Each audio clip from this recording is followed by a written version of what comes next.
Chapter 45 Conquest of Swarga by Madasura. Om Sri Ganesha Namaha. Grismat continued the narration of the legend. Madasura was lured by his chief advisors and followers, and succumbing to his pride, he prepared to conquer the three worlds. He especially took blessings of his guru Shukra Acharya and set out to accomplish his resolve. Asuras from different parts of the world joined him in this endeavor. The chief Daityas and eager Rakshasas arrived in large numbers. Madasura, with his immense fourfold army consisting of elephants, cavalry, chariots and infantry, with innumerable soldiers, set off for the conquest of the world. As he advanced for battle, bards sang in praise of Madasura. Daityas' generals that led the army were enormous like Meru mountain, more frightening than Yamaraja, god of death, and were formidable and terrifying. The army was equipped with different kinds of weapons, and Asuras wore different protective armors and mounted on different vehicles. As they marched ahead, the earth trembled by the impact of their steps. Some were armed with stones, some used uprooted trees as a club, and some mighty ones carried mountains. The entire scene was frightening. There were Asuras everywhere. There was uproar all over Brahmanda. All the people were worried about the outcome. The terrible Daityas, eager to conquer the worlds, were taking orders from Madasura.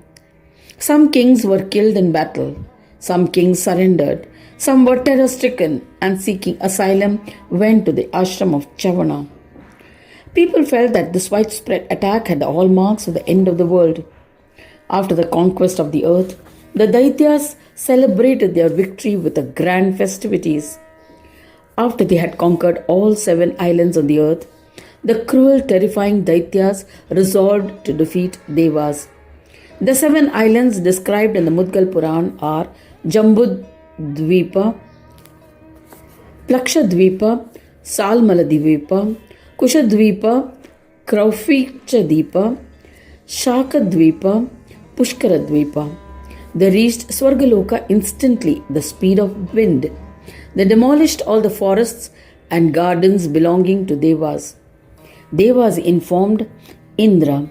He was infuriated and armed with various weapons and Asuras, celestial weapons prepared for war. First he went to Brihaspati and paid him respects. The eminent Brahmin welcomed him with reverence. Thereafter Brihaspati, whose luster was as a result of his intellect, enlightened him. He said, "I shall advise you on what is appropriate under the circumstances." Madasura had become invincible as a result of a boon granted by Shakti. That is why abandon everything and flee. Heeding to the advice of Brihaspati, the terrified Devas and Indra abandoned Swarga.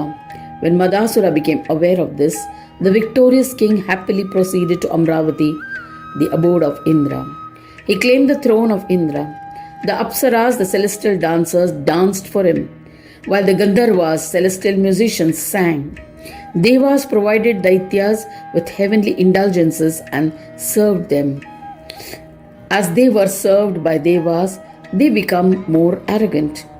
Daityas were appointed to the positions held by Devas. Asuras like Tarakasura and others accepted their new positions and indulged themselves in pleasures offered by heavens. Thereafter they deliberated and resolved to attack Brahmaloka. The frightened Vidhata abandoned his abode and fled to Kailash. Devas left behind without their master wandered aimlessly, while the evil Asura, intoxicated with pride, went to Satyaloka and indulged in its pleasures.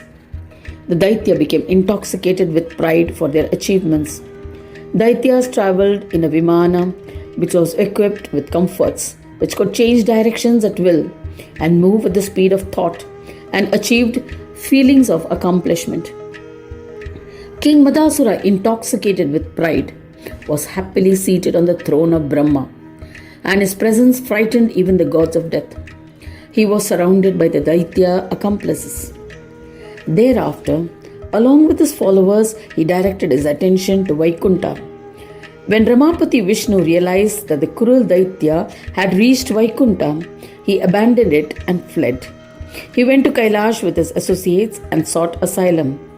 The wicked Madasura, established himself in Vaikunta. He claimed the throne of Narayana and, along with his mighty warriors, royally indulged in pleasures of Vaikunta. Vishnu had filled Vaikunta with many comforts and enjoyments. The evil Daitya and all his associates indulged in them. The Daitya king freely enjoyed the incredible airplanes and numerous gardens filled with Kalpavriksha. After conquering Vaikunta, the mighty Madasura prepared to conquer the capital city of Shankara, Kailash. Shiva was frightened. Along with Brahma and Vishnu, Shankara and his Ganas went to Shakti Loka seeking refuge. Madasura established his rule over the deserted Kailash and made it his abode. He stationed himself at Kailash with his brave warriors and enjoyed the incomparable comforts of Kailash. Shiva had designed the incredible Kailash as a wish-fulfilling city. The Daityas forcibly established their control and enjoyed all its comforts. Madasura, along with Tripura and other Danavas, realized that they could enjoy all the indulgences and felt blessed. All the terrified Devas reached Shakti Loka. Shakti pacified Devas and their Ganas and stood firmly by them. Adimaya is the creator, preserver and destroyer of the world. Jagat Janani, mother of the world, reassured them. Adi Shakti said, O Devas and Deveshas, do not be afraid to live here. The Daitya will not confront me. He will definitely not come to my abode even if you are here. My boon has made him conceited. Madasura has become intoxicated with pride. He will, however, obey me. If he comes here, he will perform my puja. He will not insult me. O Devas, if intoxicated with pride he harms the ones seeking refuge with me, I shall kill him instantly. There is no doubt about it. O Mahasuras, when Devi Shakti reassured Devas, the unhappy Devas became fearless and lived in Shakti Loka happily. Thus ends the 45th chapter titled Conquest of Swarga by Madasura. In the second khanda of the Puran Upanishad, Srimad Mudgal Purana, describing the legends of Ekadanta, dedicated to Sri Gajanana, end of chapter 45.